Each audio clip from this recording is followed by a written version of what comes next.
नमस्कार, मैं छत्तीसगढ़ अखबार के YouTube चैनल इंडिया आजकल से सुनील कुमार। आज एक बड़ी दिलचस्प खबर है मेरे पास। झारखंड का एक विश्वविद्यालय है, वहाँ पिछले कुछ साल से पॉलिटिकल साइंस के पेपर में अलग अलग कई चीज़ें पढ़ाई जा रही थी, जिसमें एक शब्द था गोदी मीडिया, एक शब्द था अर्बन नक्सल। दो अलग अलग खेमों के उछाले गए ये शब्द हैं। गोदी मीडिया, जैसा कि मोदी के विरोधी हिंदुस्तान में मोदी समर्थक या मोदी भक्त मीडिया के लिए इस्तेमाल करते हैं गोदी मीडिया। गोदी मीडिया ये अंग्रेजी के लैपटॉप से चालू हुआ है। गोद में रखकर जिस कंप्यूटर पे काम करें वो लैपटॉप रहता है। लैप डॉग भी रहता है, छोटे कुत्ते रहते हैं, पालतू कुत्ते प्यारे से रहते हैं, उनको गोद में बिठा लिया जाता है तो उनको लैप डॉग कहते हैं। ऐसा ही एक गोदी मीडिया शब्द जो है पिछले कुछ सालों से मीडिया का जो हिस्सा मोदी का अत्यंत प्रशंसक है और जो मोदी भक्त है, ऐसे मीडिया को गोदी मीडिया कहने का चलन चालू हुआ। शब्द किसने सबसे पहले निकाला है मुझको नहीं मालूम। अभी तक मैंने पढ़ा भी नहीं है कि शब्द का जन्म कहाँ से हुआ है। जैसे एक दो शब्द मैंने भी पैदा किए, मैंने भी उछाले हैं शब्द। कॉइनिंग अ न्यू टर्म कहते हैं, एक नया शब्द उछालना। फोटो से जो कार्टून बनाए जाते हैं, चूंकि मुझको स्केच करना नहीं आता तो मैं किसी फोटो को इस्तेमाल करके उसका एक कार्टून बना लेता हूं, तो उसका नाम मैंने पिक्स से बनाया हुआ कार्टून, पिक्सटून नाम उसका रखा। तो वो चल रहा है, प्रचलन में है वो, लेकिन वो और किसी का बनाया हुआ नहीं है, मेरा बनाया हुआ है। ऐसा ही मैंने एक दूसरा शब्द बनाया है, भीड़ हत्या। भीड़ की हुई हत्या, भीड़ हत्या। तो ये शब्द भी और किसी का बनाया हुआ नहीं है, मेरा ही बनाया हुआ है। लेकिन गोदी मीडिया किसी न किसी ने उछाला होगा, मुझको मालूम नहीं है किसने शुरू किया है ये। झारखंड की यूनिवर्सिटी में साल भर से इसकी पढ़ाई भी हो रही थी। गोदी मीडिया, अर्बन नक्सल, इसकी पढ़ाई भी हो रही थी पॉलिटिकल साइंस के पर्चे में। अभी ये बवाल खड़ा इसलिए हुआ है कि इस विश्वविद्यालय के एक इम्तिहान में ये पूछा गया, गोदी मीडिया से आप क्या समझते हैं, और 5 नंबर का ये सवाल था। गोदी मीडिया से आप क्या समझते हैं, टिप्पणी लिखनी थी, कोई निबंध नहीं लिखना था। अब इसको लेकर बवाल हो रहा है वहाँ पे कि ये किसी एक पार्टी के लिए आपत्तिजनक है या यूनिवर्सिटी में ऐसा नहीं पढ़ाया जाना चाहिए था, इस तरह का बवाल खड़ा हो रहा है। लेकिन यही यूनिवर्सिटी एक दूसरा शब्द भी इस्तेमाल करती है जिसको अर्बन नक्सल कहा गया है। अर्बन नक्सल शब्द जो है उन लोगों ने उछाला है जो मोदी के प्रशंसक हैं, भाजपा के हैं या मोदी के भक्त हैं, उन लोगों ने ये शब्द उछाला है अर्बन नक्सल। कि शहरों में रहते हुए कोई नक्सली विचारधारा, नक्सली एजेंडा, नक्सली से जुड़े हुए किसी मुद्दे पर जो लोग बोलते हैं वो अर्बन नक्सल कहलाते हैं इस जुबान में। ये अर्बन नक्सल के बारे में भी पढ़ाया जा रहा है यहाँ पे राजनीति शास्त्र के विषय में, राजनीति शास्त्र के कोर्स में, ये सब्जेक्ट में ये पढ़ाया जा रहा है अर्बन नक्सल भी। बवाल अभी गोदी मीडिया शब्द को लेके हुआ है। राजनीति कोई मुर्दा चीज नहीं है कभी भी। राजनीति चाणक्य पे शुरू होके चाणक्य पे खत्म नहीं हो गई है। राजनीति लगातार आगे बढ़ती है, गतिमान है, ये गतिशील है, डायनेमिक है, बढ़ते रहती है आगे। लोकतंत्र आगे बढ़ते रहता है, विकसित होते रहता है, आगे बढ़ता है, नीचे गिरता है, गटर में भी चले जाता है, कभी आसमान पे चले जाता है। दुनिया के अलग अलग देशों में लोकतंत्र अलग अलग तरीके से विकसित होता है या उसका पतन होता है, दोनों चीजें होती हैं। तो जब राजनीति इतनी चलायमान है, इतनी गतिशील है, इतनी डायनेमिक है, तो उसमें तो कई शब्द जुड़ते रहेंगे, कई शब्द पीछे होते जाएंगे। चाणक्य पे थोड़ी टिके रहेगी राजनीति। ये सदियों बाद का लोकतंत्र है और लोकतंत्र को भी 5 सदी हो चुकी है। दुनिया को चांद पे पहुंचे आधी सदी हो गई है। हिंदुस्तानी लोकतंत्र को पौन सदी हो चुकी है। तो यहाँ पर तो कई किस्म के नए शब्द चलन में आएंगे। कहीं किचन कैबिनेट कहा जाता था, कहीं कोटरी कहा जाता था, कहीं कुछ कहा जाता था। अलग अलग समय पर अलग अलग शब्द आते हैं चलन में। ये दो शब्द जो हैं इनको आपत्तिजनक इसलिए नहीं मानना चाहिए कि ये 5वीं के बच्चे को नहीं पढ़ाए जा रहे हैं। ये कॉलेज में पहुंचे हुए राजनीति शास्त्र के छात्र छात्राओं को पढ़ाए जा रहे हैं ये शब्द। क्या दिक्कत है इसमें? कोई गाली तो है नहीं। मुझको लगता है कि हमारे यहाँ जनरल वीके सिंह जो कि सेंट्रल मिनिस्टर थे कुछ अर्सा पहले, थल सेनाध्यक्ष थे, वो शायद उनका कहा हुआ एक शब्द जो कि बहुत चलन में है और जो लोग अर्बन नक्सल कहते हैं वो उसका भरपूर इस्तेमाल करते हैं, उसका शब्द का नाम है प्रेस्टिट्यूट्स।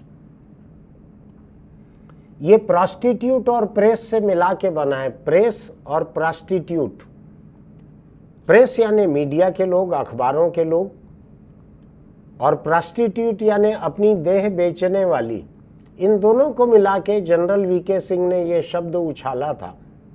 उनका बनाया हुआ है कि किसी और का है मुझको ठीक से नहीं मालूम है, लेकिन एक फौजी, रिटायर्ड फौजी जनरल वीके सिंह जो मिनिस्टर रहे हैं मोदी कैबिनेट में, उन्होंने शब्द उछाला था प्रेस्टिट्यूट। खासकर इसको इस्तेमाल किया जाता था मीडिया में, अखबारों में। जो लड़कियां और महिलाएं ऐसा काम कर रही हैं जो कि गोदी मीडिया को नापसंद है, भक्तजनों को नापसंद है, जनरल वीके सिंह को नापसंद है, वो प्रेस्टिट्यूट कहते थे ऐसे लोगों को। मैं नहीं जानता ये अपमानजनक है कि ये किस्म का चरित्र प्रमाण पत्र था पत्रकारों के लिए कि वो तटस्थ हैं, मैं नहीं जानता। अलग अलग नज़रिए से लोग इसको देख सकते हैं, लेकिन शब्द ऐसे बहुत सारे रहते हैं। कॉलेज में राजनीति शास्त्र पढ़ाने वालों को अगर हम आज की राजनीति के बारे में नहीं पढ़ाएंगे, अगर हम उनको इमरजेंसी के बारे में नहीं पढ़ाएंगे, अगर हम उनको इस तरह के दूसरे गुजरात के दंगे, 1984 का दंगा और भी इस तरह की कई, बाबरी मस्जिद का गिराना, इसके बारे में अगर उनको नहीं पढ़ाया जाएगा, इतिहास के छात्र छात्राओं को अगर ये घटनाएं जो समकालीन भारतीय इतिहास है उसमें अगर नहीं पढ़ाया जाएगा, राजनीति शास्त्र में नहीं पढ़ाया जाएगा, अगर समाज शास्त्र में भारत के समाज के भीतर हिंदू, मुस्लिम, दूसरे धर्म के लोग, दलित, आदिवासी, सवर्ण, इन शब्दों को नहीं पढ़ाया जाएगा तो क्या पढ़ाएंगे? पढ़ाई का क्या स्तर रह जाएगा? विश्वविद्यालय नाम है, विश्वविद्यालय यानी पूरे विश्व की जानकारी वहाँ देना है, पूरे विश्व के पढ़ाई लिखाई में इस जगह का नाम दर्ज होना चाहिए। ये अलग बात है कि हमारे अधिकतर विश्वविद्यालय इतने घटिया दर्जे के हैं कि इनका नाम किसी अंतर्राष्ट्रीय फेहरिस्त में नहीं आता। लेकिन मैं फिर भी, मेरा ये मानना है, इतना उदार तो रहना चाहिए। एक एक शब्द से क्या परहेज करना। हम कोई 5वीं के बच्चे को तो नहीं पढ़ा रहे हैं कि अरे रे रे रे 5वीं के बच्चे को दंगे का पढ़ाना, सांप्रदायिकता का पढ़ाना ज्यादती हो जाएगी। कोमल हृदय है। ये तो यूनिवर्सिटी में, कॉलेज में तो वही छात्र छात्रा हैं जिनका वोट आ चुका है, अभी जाएंगे वोट डालने के लिए। जो वोट डालने जा रहे हैं उनको अगर ये पढ़ाया जा रहा है कि गोदी मीडिया किसको कहते हैं, पूछा जा रहा है गोदी मीडिया किसको कहते हैं, लोग लिखें छात्र छात्राएं कि गोदी मीडिया एक गाली है जो मोदी के आलोचकों ने उछाली है, ये भी लिख सकते हैं। कुछ लोग लिख सकते हैं कि जो मोदी की चापलूसी करते हैं ऐसे मीडिया को गोदी मीडिया कहा जाता है। अपना अपना नजरिया है, लिखें लोग उसमें। इसमें दहशत की कौन सी बात है? इसमें देश का कोई नुकसान नहीं हो रहा है, इसमें दुनिया के सामने भारत की बेइज्जती नहीं हो रही है। ये देश के भीतर जो हकीकत में चलन में है, जमीन पे जो भाषा चल रही है, इस्तेमाल हो रही है, मीडिया में, सोशल मीडिया पर जिन शब्दों का इस्तेमाल भरपूर हो रहा है, उन शब्दों को राजनीति शास्त्र के पर्चे में अगर नहीं पूछा जाएगा तो राजनीति शास्त्र में हम क्या पढ़ाएंगे? क्या केवल चाणक्य और चंद्रगुप्त और सुकरात और दूसरे ग्रीक दार्शनिक, उनकी फिलॉसफी, क्या वहीं पे हम खत्म कर देंगे? आजाद हिंदुस्तान के लोकतंत्र से इतना डर लगता है? क्या है इतना डरने की जरूरत? लोग बात करें आपस में, क्या दिक्कत है उसमें? मीडिया के बारे में बात करें, सोशल मीडिया के बारे में बात करें, हिंदुस्तान के किन मीडिया के किन लोगों को चीयर लीडर्स कहा जाता है उसके बारे में बात कर लें, क्या दिक्कत है उसमें? आपको मैं एक बात बताऊं बड़ी दिलचस्प, अंग्रेजी की जितनी बड़ी डिक्शनरी है, और मेरी डिक्शनरी मेरी बहुत पसंदीदा चीज़ रही है हमेशा से, क्योंकि अंग्रेज़ी मेरी ज़ुबान नहीं रही तो मैं अंग्रेज़ी भाषा को सीखने के लिए हमेशा ही डिक्शनरी की मदद लेते रहता था। तब इंटरनेट वगैरह नहीं था, कंप्यूटर भी नहीं थे, बड़ी बड़ी मोटी मोटी डिक्शनरी लेता था मैं, और उसमें एक डिक्शनरी रहती थी, शायद हर साल बड़ी बड़ी जो डिक्शनरी है वो एक ऐसा नया एडिशन निकालती हैं जिसमें पिछले एक साल में प्रचलन में आए नए शब्दों को जोड़ा गया है। ऐसे 500,000 नए शब्द रहते हैं जिनको डिक्शनरी में जोड़ा गया है। अगर भाषा में आपकी दिलचस्पी हो तो हर साल ऐसी कुछ खबरें भी आती हैं कि इन देशों के ये शब्द जो हैं अब डिक्शनरी में जोड़ लिए गए। भारत के भी बहुत सारे शब्द उसमें जुड़ते हैं। दूसरे देशों के नए शब्द हमको वहाँ के संदर्भ सहित समझने मिलते हैं। ये आया क्यों है ये शब्द अमेरिका में या ब्रिटेन में या अफ्रीका में, वहाँ के संदर्भ सहित हमको समझने मिलते हैं शब्द। तो मेरी बड़ी दिलचस्पी रही है ऐसे नए नए शब्दों में। मैं डिक्शनरी खरीदता हूँ क्योंकि उसमें नए शब्द आते हैं। तो ये नए शब्द जो हैं अगर प्रचलन में आ रहे हैं भारत में, जो राजनीति शास्त्र है जो कि एकदम जिंदा विषय है, मुर्दा विषय नहीं है, इसमें अगर पढ़ाया जा रहा है तो इतना दहशत में क्यों आ जा रहे हैं हम? क्या हमको 6वीं 7वीं शताब्दी से आगे ही नहीं निकलना है? तो 6वीं 7वीं शताब्दी में भी क्यों आए हम और पीछे चले जाएं, चकमक पत्थर में के साथ जिए? क्योंकि उसके बाद तो हो सकता है कोई न कोई राजनीतिक चेतना आने लगी हो। इतनी दहशत क्यों होना चाहिए? भाषा से, ज्ञान से, सवालों से, क्वेश्चन मार्क से इतनी दहशत क्यों होना चाहिए? सवालों को अवांछित संतान क्यों मान लेना चाहिए?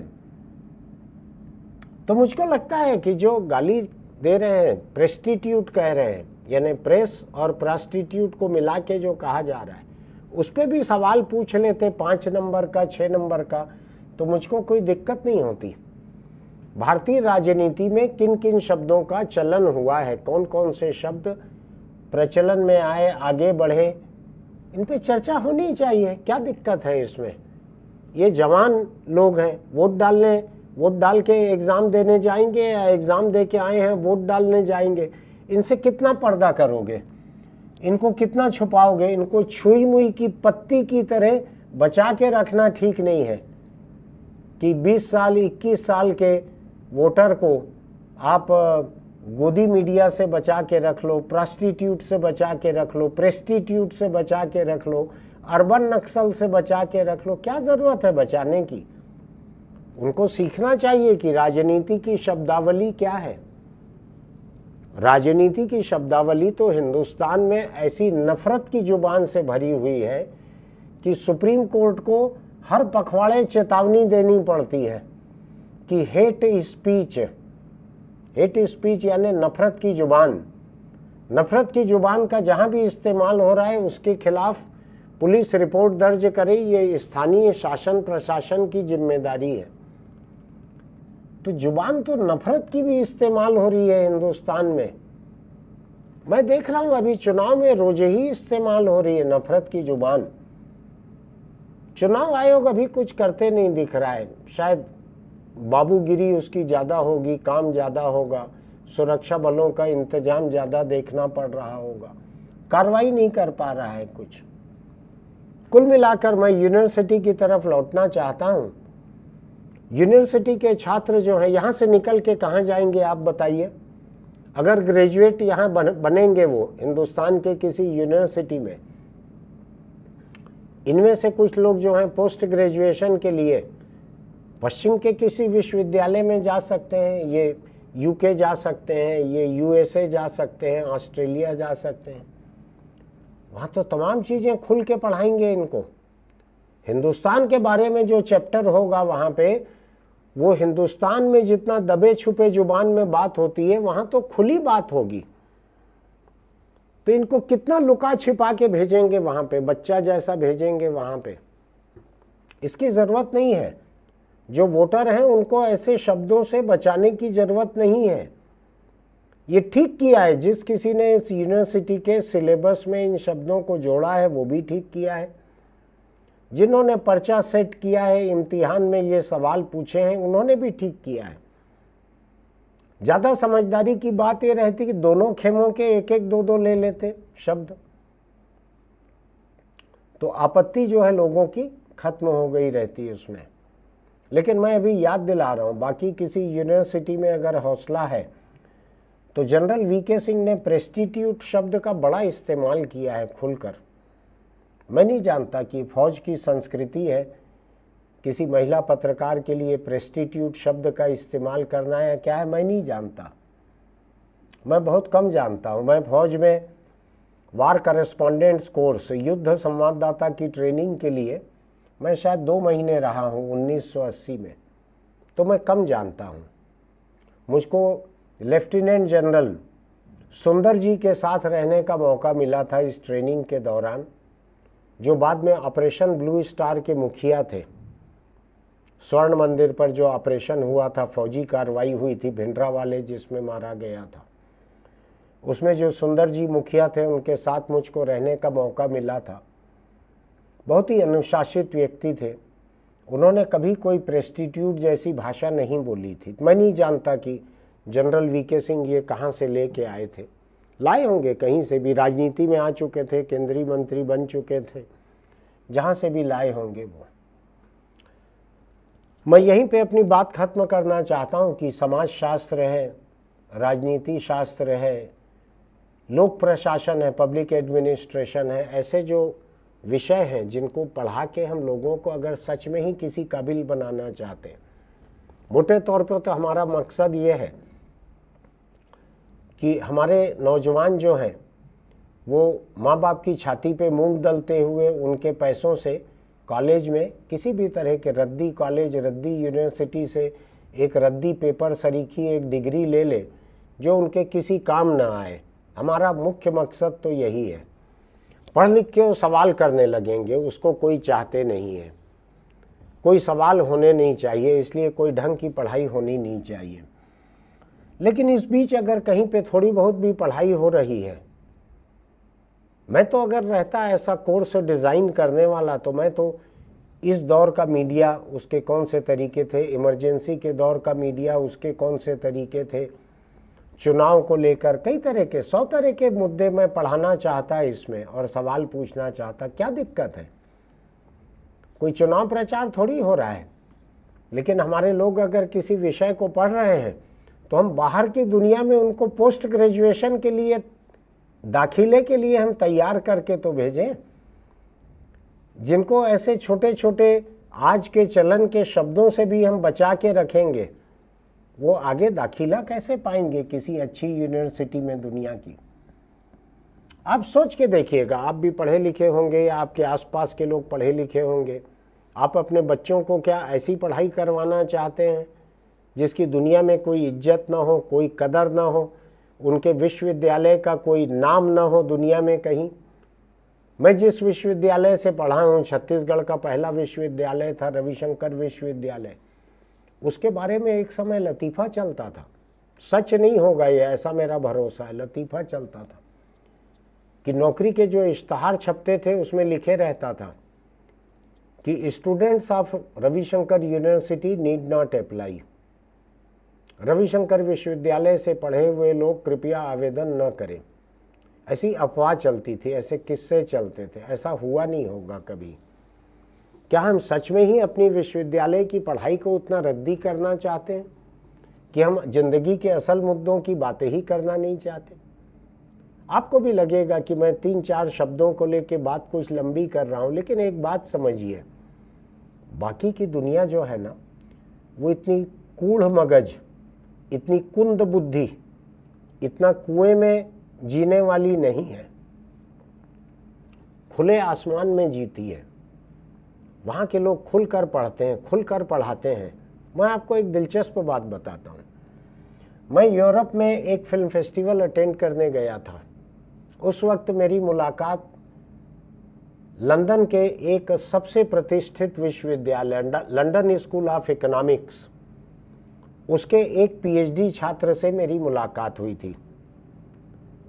तो उसने मुझको बतलाया कि उसको ऑक्सफोर्ड या कैम्ब्रिज, इन दो सबसे बड़े जो विश्वविद्यालय हैं, इनमें से किसी एक में उसको साल भर पढ़ाने का एक न्योता मिला था। और दिलचस्प बात बताता हूँ आपको, ये सोशल एंथ्रोपोलॉजी का स्टूडेंट था, पीएचडी कर रहा था वहाँ पे। इसको वहाँ जो न्योता मिला था पढ़ाने का, उसमें इसको छूट दी गई थी कि 52 लेक्चर आपको देना है साल भर में, हर हफ्ते 1 या 2 लेक्चर देना है। कोर्स भी आप खुद ही बनाइए उसका।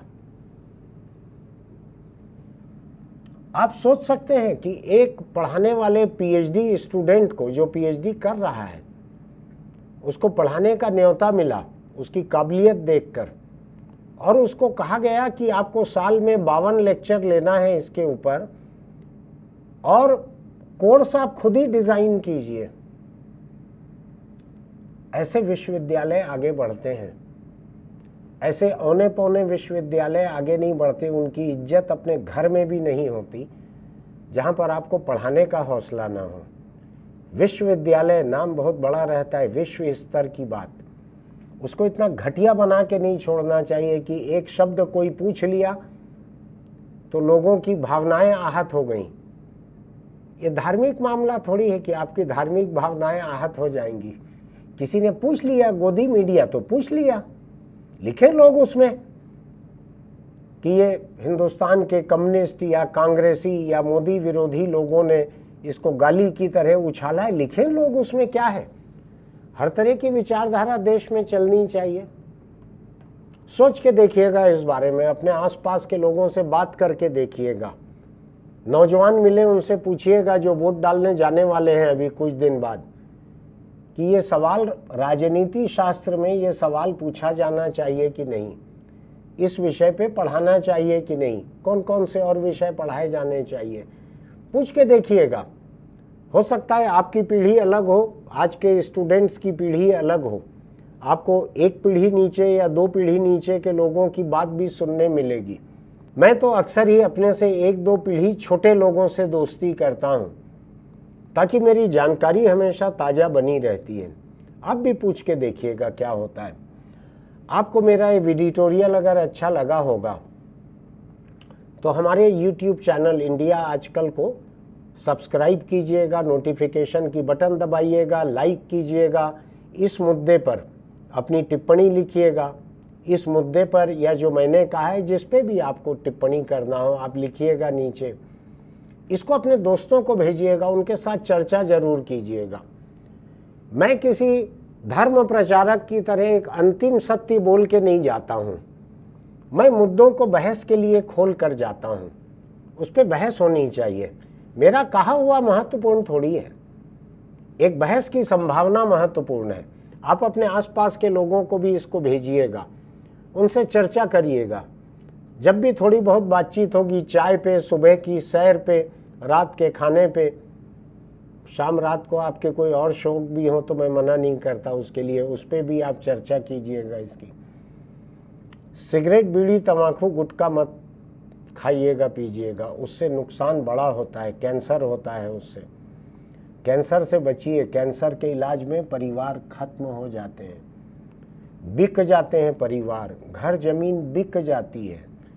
अस्पताल के चक्कर काटते काटते लोग दम तोड़ देते हैं, पढ़ाई छूट जाती है बच्चों की। कैंसर से एक मरीज की मौत होती है और बाकी परिवार जो है बिना मरे मर जाता है। तो आप सोच समझ के ही इन चीज़ों का शौक कीजिए। तंबाकू किसी भी शक्ल में अच्छी नहीं है।